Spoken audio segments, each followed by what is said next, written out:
Vamos a continuar con el tema 2.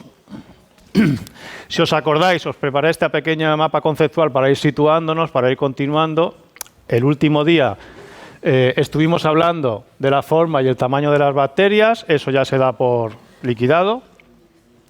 Y luego empezamos a ver la estructura celular. ¿De acuerdo? Y entonces vimos un esbozo, unas características generales, vimos la pinta que tenía. Y hoy ya vamos a empezar con lo que serían las envolturas y nos vamos a enfocar en la membrana citoplasmática. Vamos a ver en más detalle la membrana citoplasmática, cuáles son sus funciones, etcétera, etcétera. Una cosa, escuchando la grabación y demás, os dije una mentira. Bueno, ¿vale? Cuando hablábamos de la mureína, os dije que la mureína, no sé si fue con vosotros o con los biólogos, creo que fue con vosotros. Hablamos de la mureína y os dije que la mureína era el equivalente, era el nombre antiguo de la cápsula o del glicocálix. Eso es mentira. Es el nombre antiguo del peptidoglicano. ¿Vale? Entonces la pseudomureína realmente es como un pseudopeptidoglicano. ¿Vale? Perdonad el error, pero esto también pasa. Pues como iba diciendo, hoy vamos a centrarnos en la membrana citoplásmica o citoplasmática o celular, según el libro que uséis os pondrá una cosa u otra. Me gusta más citoplásmica o citoplasmática que celular, porque luego veremos que está la membrana externa y la membrana externa también es una membrana celular, porque es de la célula. Entonces, para que sea más correcto, lo suyo es decir membrana citoplásmica o citoplasmática. Seguramente ya habréis visto bastantes cosas, pero hoy os enseñaré otras cosas que igual haya cosas que no hayáis visto. Una pregunta que quería haceros antes de empezar es: ¿las membranas celulares todas son bicapas lipídicas? Eso es una cosa que habéis visto siempre. ¿No es esto lo que os han dicho? ¿Vale? ¿Son siempre bicapas lipídicas? ¿Qué creéis? Cuando hago esta pregunta, la respuesta es obvia. ¿Creéis que todas las membranas celulares son bicapas lipídicas o no? No, porque si no, no sería la pregunta, ¿no? Es decir, lo que os han vendido, lo que os han enseñado, es verdad, ¿de acuerdo? Hay una serie de... La mayoría de las membranas son bicapas lipídicas, pero veremos, como siempre, cuando estamos en microbiología, que ya tenemos a los bichos haciendo cosas raras. Y vamos a ver que habrá algunos de ellos que no tendrán bicapas lipídicas. La estructura, de nuevo, en 3 preguntas, en 3 bloques. No van a ser igual de largos porque el primero será más cortito. En primer lugar, hablaremos de cuáles son las funciones de la membrana citoplasmática. En segundo lugar, cuál es la estructura de esta membrana citoplasmática. Insisto, nos estamos enfocando en bacterias en los 2 dominios, bacteria y arquea. Veremos en cada caso cómo son, similitudes y diferencias. Y por último, de todas las funciones, nos vamos a enfocar en el transporte, que es una de las funciones más importantes. Cómo atraviesan la membrana los nutrientes o los distintos compuestos. Si empezamos con las funciones, pues básicamente aquí tenéis las 3 funciones más importantes que tiene la membrana citoplasmática. Sabéis que la membrana citoplasmática es una membrana que no es totalmente permeable. Se trata de una barrera semipermeable que deja pasar solamente determinados compuestos.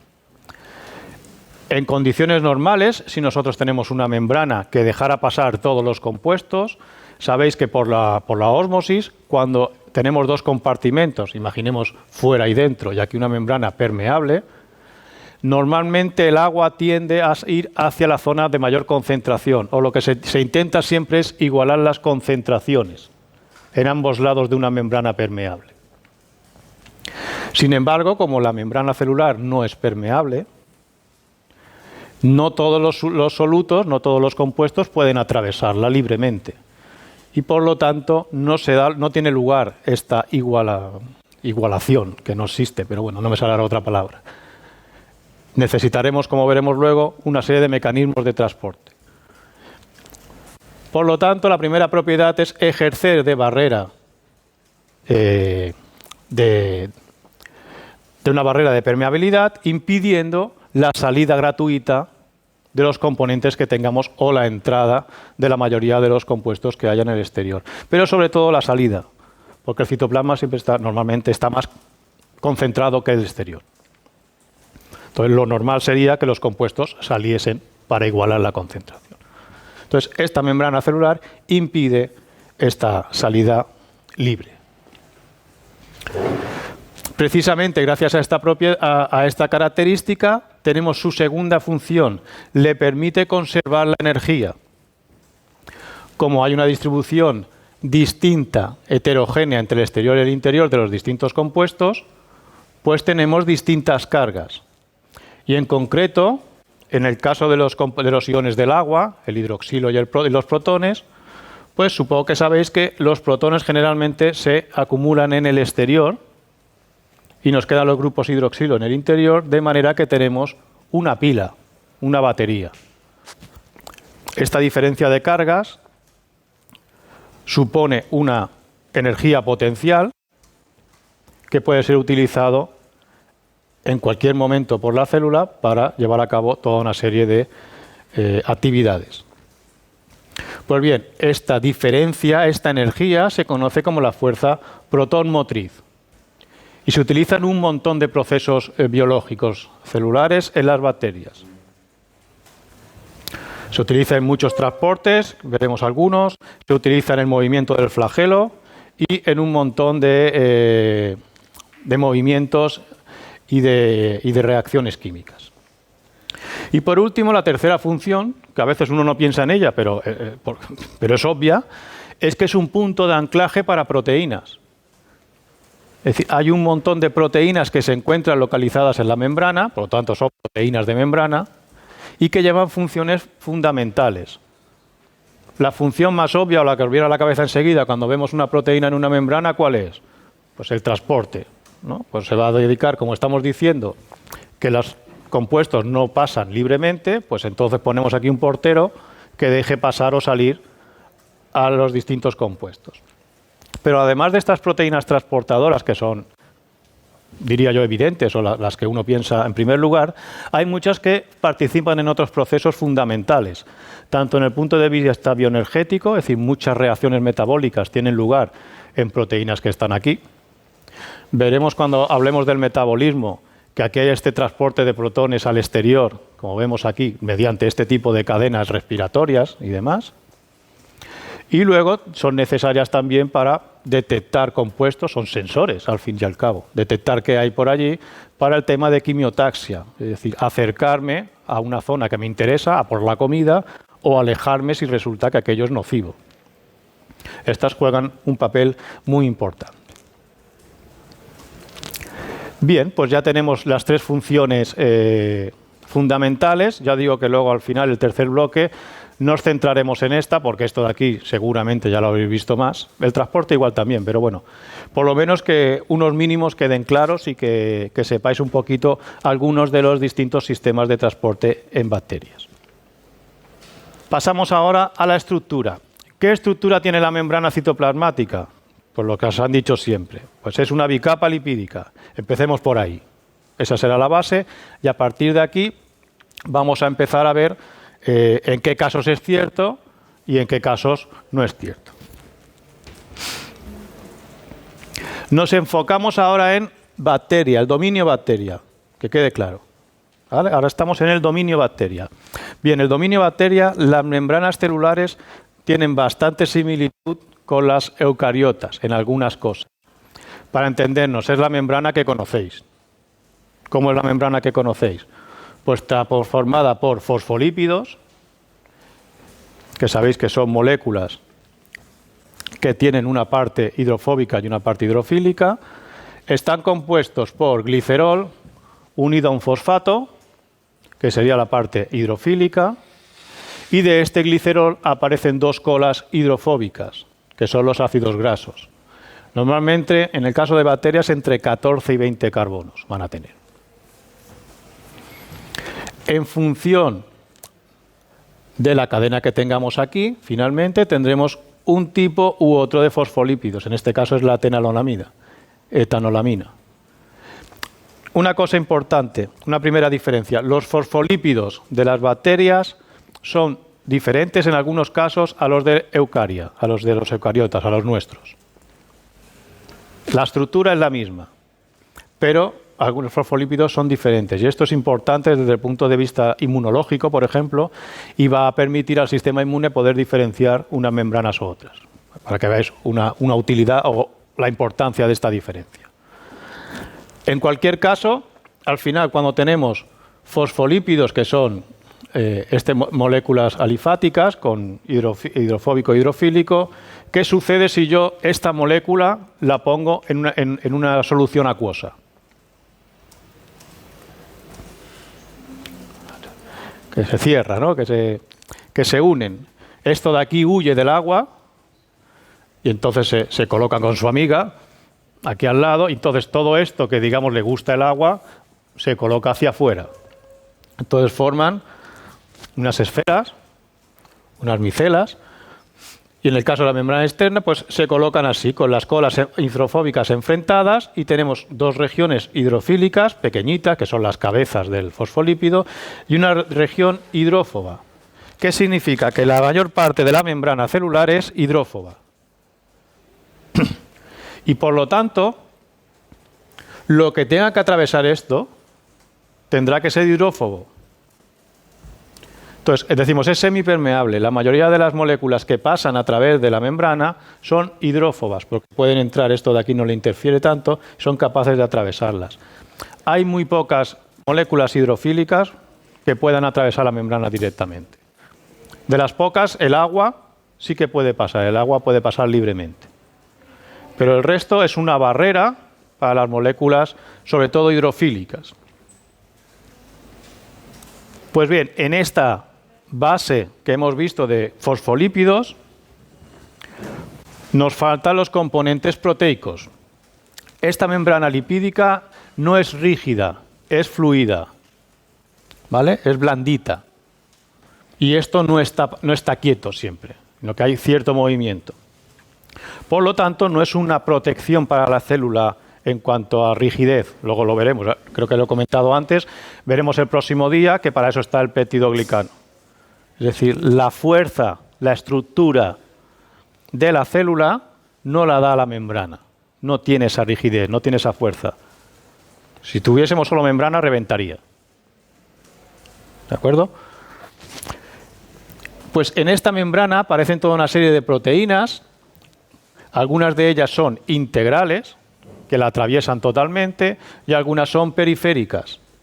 Estas periféricas pueden tener o bien anclas hidrofóbicas, una porción de la proteína que se mete dentro de la membrana, o bien pueden estar unidas a otras proteínas formando complejos. ¿Por qué es importante esta unión? Porque algunos transportadores, por decir algo que vamos a hablar hoy, pero cualquier otra proteínas, no son moléculas únicas, sino que son sistemas proteicos, que tienen que estar juntos para funcionar. Como os he dicho, la membrana es fluida, de manera que esta proteína está aquí, pero mañana está aquí. Es decir, se están moviendo libremente a través de la membrana. Entonces, para poder funcionar correctamente, si yo necesito tener esta proteína, una proteína aquí y una aquí, pues tienen que estar unidas, de manera que cuando esta se mueva, las otras vayan detrás. Esto es importante tenerlo en cuenta, porque a veces siempre tenemos la imagen que nos enseñan de una foto fija. Pero si viésemos una membrana o una célula, veríamos que estas proteínas se van moviendo. No están quietas. Por eso es importante que estos complejos proteicos estén unidos entre sí. Pues esta es la estructura básica de la membrana de las bacterias y de eucariotas, por ejemplo. Esta es la que habéis visto, supongo, ¿no? ¿La tenéis ya? ¿La habéis visto, sí o no? Sí, ¿no? Si no habéis visto una membrana, no sé qué habéis visto. Vale, pues ahora nos vamos a las raritas. ¿Quiénes son las raras? Las arqueas, ¿no? Aquí os pongo una comparación, antes de ver la membrana, de lo que hemos visto y lo que nos vamos a encontrar. Hemos visto bacteria y también las eucariotas. Tenemos aquí un glicerol, donde tenemos uniones de tipo éster, que se llaman. ¿Vale? La unión al ácido graso son de tipo éster. Pues bien, en arquea la primera diferencia es que estas uniones son de tipo éter. Y esto ya es más rígido.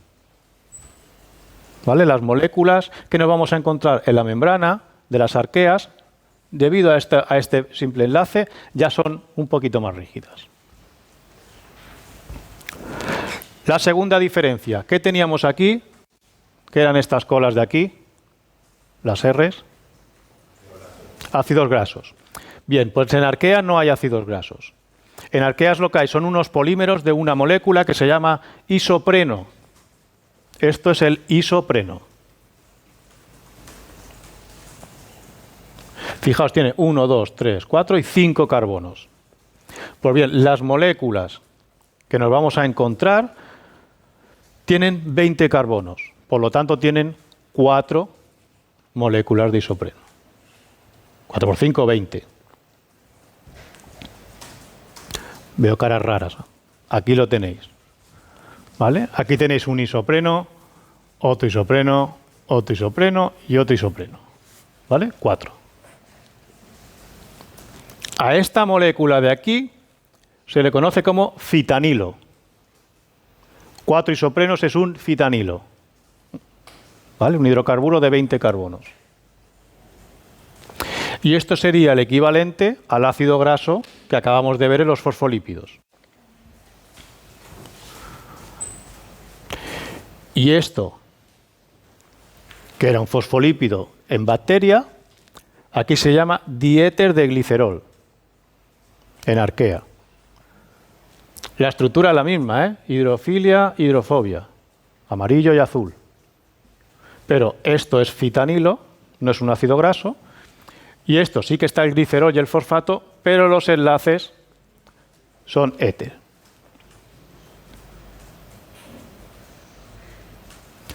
Por lo tanto, en muchos casos, la membrana celular de arquea es una bicapa lipídica donde tenemos diéteres de glicerol enfrentados entre sí. Y estos son fitanilos, en vez de ácidos grasos, y sus proteínas. ¿Sí?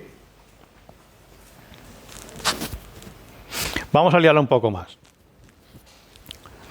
Estas moléculas de fitanilo, en algunas arqueas, pueden unirse entre sí. Es decir, estas dos colas pueden unirse, dando lugar a una única molécula de, en vez de 20 carbonos, 40 carbonos, que se llama bifitanilo. Fitanilo 20, bifitanilo 40. ¿Esto qué es? ¿Más o menos rígido? Más rígido, ¿no? Porque estamos perdiendo movilidad. No tenemos ese juego. Entonces, estas moléculas son más rígidas. Son especialmente importantes las arqueas termófilas, ¿vale? Porque aguantan el calor y demás. ¿Habéis empezado con Elena los seminarios? La semana que viene. Puede ser, vale. Que me dijo, no expliques mucho de termófilos, que me toca a mí y tal. Y digo que sí, que ya se lo digo yo siempre, pero bueno, algo tendré que decir. Por lo tanto, aquí tenéis un ejemplo de una membrana celular que es una monocapa. Aquí no hay dos capas, esto es una capa, una monocapa. ¿De acuerdo? Entonces, ya nadie os puede decir que todas las membranas celulares son bicapas lipídicas. ¿Son lipídicas? Sí, no dejan de ser lípidos, pero no son bicapas. Vamos a seguir liándola, ¿vale? Lo normalito, digamos, luego los juntamos, tenemos el bifitanilo, y luego, en algunos casos, arqueas lo que hacen es ciclar estas colas de fitanilo con ciclos, con anillos de 5 o 6 carbonos. Todavía te da más rigidez, te altera la estructura. Y este es un ejemplo que se llama fenarqueol. ¿Vale? También son estos de unas arqueas termófilas, pero es un ejemplo. Crenarqueol. Pues lo voy a escribir, si tengo aquí. Crenarqueol. De arquea y ¿vale? Pero este es un ejemplo de unas bacterias, de unas arqueas en particular. Hay otros. ¿Vale? Lo que quiero que veáis es que a veces estas moléculas se ciclan y aparecen, y casi siempre son de 5 o de 6. ¿De acuerdo?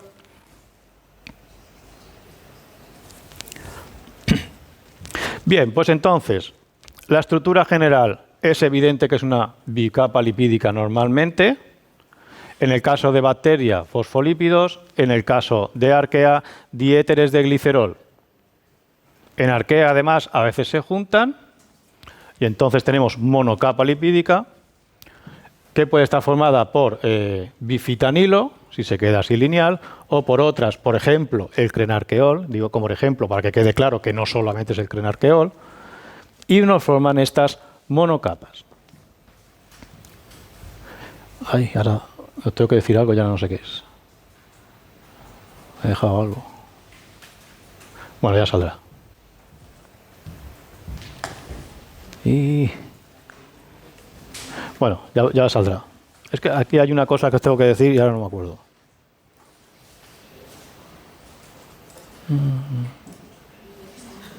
Bueno, vale, es una bicapa lipídica, menos en este caso.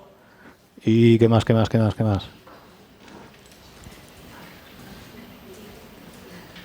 Ah, la de antes, claro, por la rigidez. ¿Vale? Perdón. Esto os he dicho es más rígido que las membranas de las bacterias. ¿Vale? Para ubicaros. Ahora estamos aquí. ¿Por qué no pasa para atrás? ¿Ah? Bacteria, ¿vale? Ahora hemos explicado, es que me he olvidado una cosa. Os he dicho, esta membrana es fluida y además no es tan rígida. ¿Vale? En los eucariotas, ¿qué tienen las membranas eucariotas para conferir rigidez? Colesterol, esteroles en general. ¿De acuerdo? Bien, pues las bacterias, normalmente, porque es que siempre tenemos excepciones, pero bueno, digamos, en general, bacteria no tiene esteroles, tiene opanoides.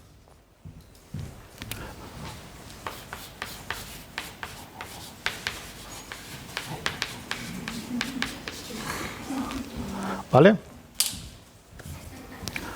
Opanoides, que hace una función similar, le confiere cierta rigidez, cierta estabilidad, podemos decir. Luego dirás, el próximo día os diré, y micoplasma tiene esteroles, pero si dijiste que no, bueno, pero son las excepciones. Es decir, normalmente bacteria tiene opanoides para conferirle, sería el equivalente al esterol en eucariotas. Ahora sí, creo que era eso. Bien, pues antes empezamos el tercer bloque, una vez que hemos visto cómo son estas membranas celulares citoplasmáticas de las bacterias y arqueas. Y vamos a acabar con el transporte. Como hemos dicho antes, bueno, lo he dicho yo, esta membrana es una membrana semipermeable y hay muy pocas cosas que puedan atravesarla. Generalmente son hidrofóbicas. Aquí tenéis una tabla de la permeabilidad de distintos componentes, simplemente a modo de ejemplo. El agua se toma como 100%, ya os he dicho que el agua atraviesa la membrana sin problemas. Y de hecho, es lo que más le interesa a la bacteria a veces mover de un lado a otro para compensar osmóticamente la diferencia.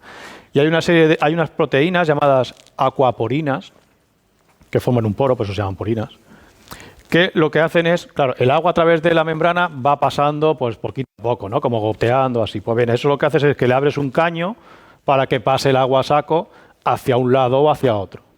Y te permite igualar concentraciones cuando quieres. Por eso la difusión del agua es muy buena, es excelente a través de la membrana celular, pero porque también tiene estos poros que le permiten pasar. Luego vemos el glicerol y el triptófano, que sí que podrían más o menos ir pasando, pero la mayoría de compuestos cargados, evidentemente, hidrofílicos, por muy pequeñitos que sean, no pueden pasar. Ni siquiera un protón puede pasar la membrana. Tiene que ser transportado activamente.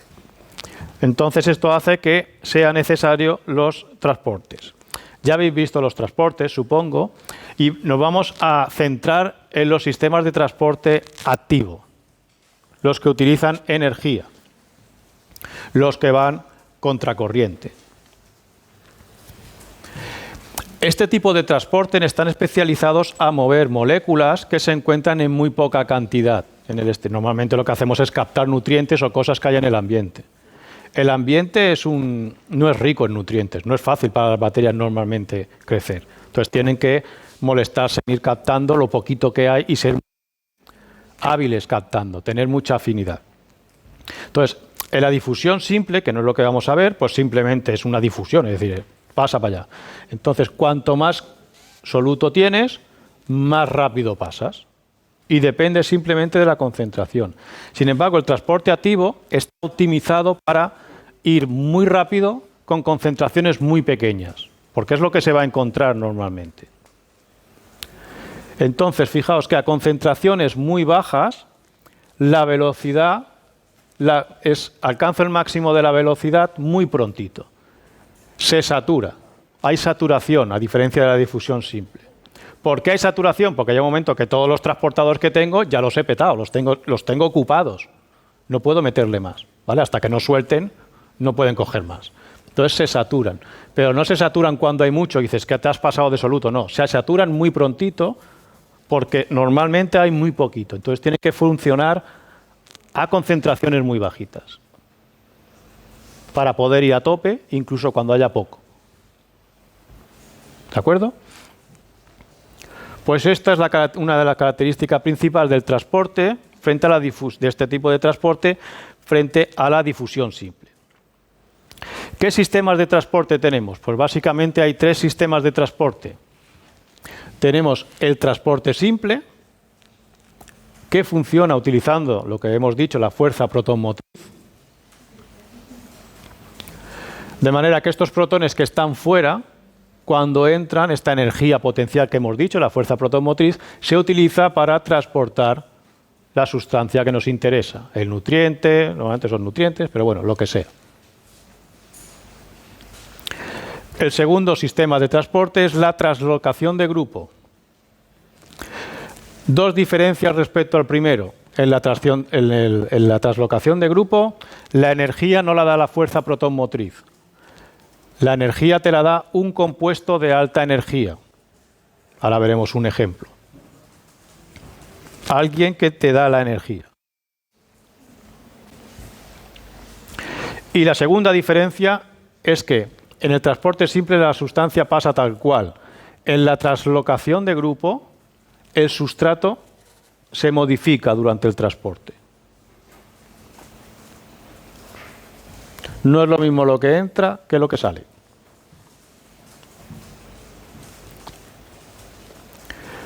Y por último, tendríamos los transportadores tipo ABC, de ATP Binding Cassette, y como su nombre indica, la energía nos la da el ATP. Son sistemas compuestos por varias proteínas, estos también normalmente, este puede ser una proteína simple. Y ya os digo que hay un componente, ahora veremos, que confiere la energía a partir del ATP citoplasmático, del interior celular. ¿Esto lo habéis visto? Sí, suena, ¿no? Por lo menos, como mínimo suena. Yo creo que esto también, pero lo pongo por si acaso. ¿Vale?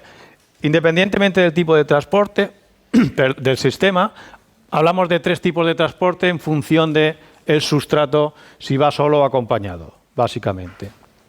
Entonces, tenemos uniporte cuando el sustrato, lo que hemos visto antes, es decir, pues cojo un sustrato y lo paso al otro lado, lo transporto directamente. Cuando además del sustrato transporto otra cosa, hablamos de cotransporte, que puede ser o bien antiporte o bien sin porte. Antiporte es cuando meto una cosa y saco otra, cuando van en direcciones opuestas, sentidos opuestos. Y sin porte es cuando los dos compuestos se transportan en el mismo sentido. Aprovecho esta diapositiva para mostraros que estos transportadores de membrana están compuestas por 12 alfa hélices. Estos cilindros que veis aquí son 12 hélices alfa, sabéis la estructura alfa y beta de las proteínas, supongo. Y es importante también para su función. ¿Por qué lo digo? Porque veremos en la membrana externa que normalmente las proteínas tienen una estructura beta, de hoja beta.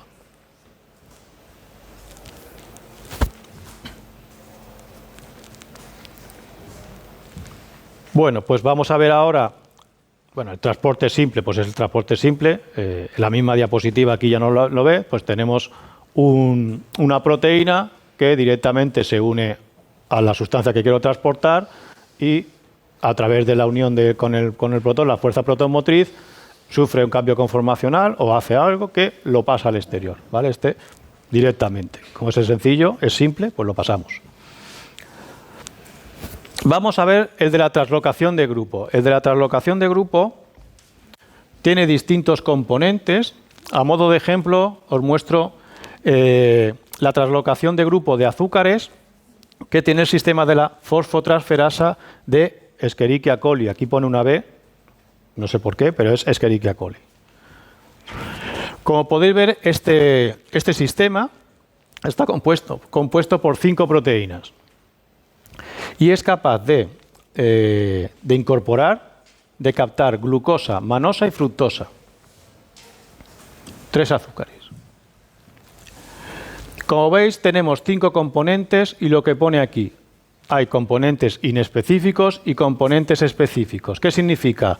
Los 2 primeros componentes, el enzima 1 y la proteína HPR, sirven para el sistema fosfotransferasa de glucosa, manosa y fructosa. Sirve para los 3. Y luego tenemos 3 componentes que son específicos, que es las versiones del enzima 2. Enzima 2A, 2B y 2C. Pues bien, el 2A, 2B y 2C de la glucosa es distinto al 2A, 2B y 2C de la manosa y el de la fructosa. Tenemos solo estas para las 3 y luego tenemos estas 3 para una, 3 para otra y otros 3 para otra. Todos estos 4 de aquí son citoplasmáticos. Y evidentemente el quinto componente, el transportador, es una proteína de membrana. Este penúltimo suele estar más o menos asociado o cerquita al transportador de aquí. ¿La energía de dónde venía? De un componente de alta energía, en este caso el fosfoenol piruvato. Suena el fosfoenol piruvato, supongo. Lo habéis visto en glucólisis, ciclo de Krebs y demás, ¿vale? Entonces, este enlace fosfato de alta energía se pasa al enzima 1, dando lugar a piruvato, que no nos importa, y luego, a partir de aquí, tenemos que se va traslocando el grupo fosfato a través de los distintos componentes del sistema de la fosfotransferasa, pues se llama fosfotransferasa, y finalmente, cuando llega el grupo fosfato al transportador final, el enzima 2C, lo que hace es un cambio conformacional de esta proteína que la glucosa que tiene unida cambia y le añade este grupo fosfato a la glucosa. Es decir, este fosfato da la energía para el cambio para el transporte aquí y finalmente soltamos el sustrato modificado, porque yo estoy transportando glucosa, pero estoy soltando glucosa 6-fosfato. Por lo mismo con la manosa y con la fructosa. ¿De acuerdo? Siempre tenemos una modificación y la energía viene de los grupos fosfato. Y por último, tendríamos los transportadores de tipo ABC. Los transportadores de tipo ABC tienen 3 componentes. Tenemos el transportador transmembrana, un componente en la zona citoplásmica que está unido a este transportador y que es el responsable, que tiene actividad ATPasa, es decir, que es capaz de romper el ATP y obtener esta energía. Cuando tiene esta energía, lo que provoca es un cambio conformacional del transportador que hará que pase el sustrato al interior. Pero el transportador no capta directamente el sustrato, como pasaba en los anteriores. En este caso necesita un tercer componente, que son proteínas periplasmáticas, que son capaces de unirse a este sustrato. Entonces, al unirse al sustrato, se lo transportan al transportador de la membrana y luego ya pasa. Vale, aquí tendríamos el pequeño, entonces aquí tenemos el periplasma. Si esto fuese así, ¿qué implica? ¿Qué es estas envolturas celulares, esta foto de aquí, de qué organismo sería?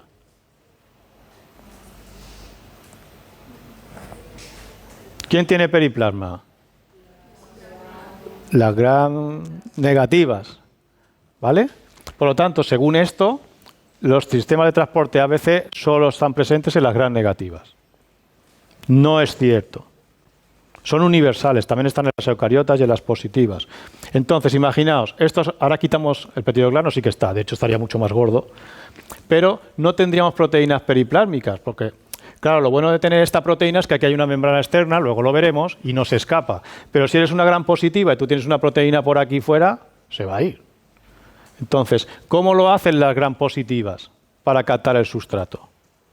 ¿Qué tendríamos que hacer con esta proteína de unión al sustrato?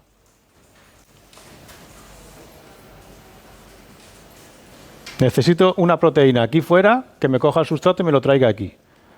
Pero como la suelte, se va. Entonces, ¿qué hago?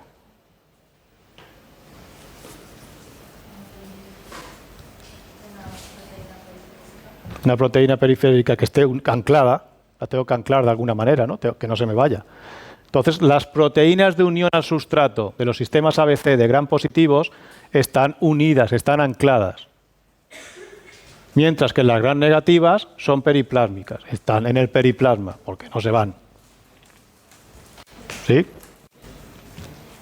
Esto tiene que quedar claro, ¿eh? Lo digo porque solamente os he puesto esta figura, pero los sistemas ABC están en todas las células. Incluso en las eucariotas, está muy conservado, es un sistema general, celular. Pero como vemos esto, pues claro, me vais a decir, una proteína periplásmica, claro, y si es un gram positivo, no será periplásmica, porque no tiene periplasma. Pero bueno, es una proteína accesoria o lo que sea. Lo importante es tener claro que hay tres componentes, que una proteína, que es la que va a dar la especificidad, se une al sustrato y se la entrega al transportador. El transportador hace su trabajo cuando el tercer componente, que es la ATPasa, consigue la energía. ¿Sí? Muy bien. Pues por mi parte esto es todo por esta semana. ¿Tenéis alguna duda? Ya sé que es pronto, pero buen fin de semana y que lo paséis bien.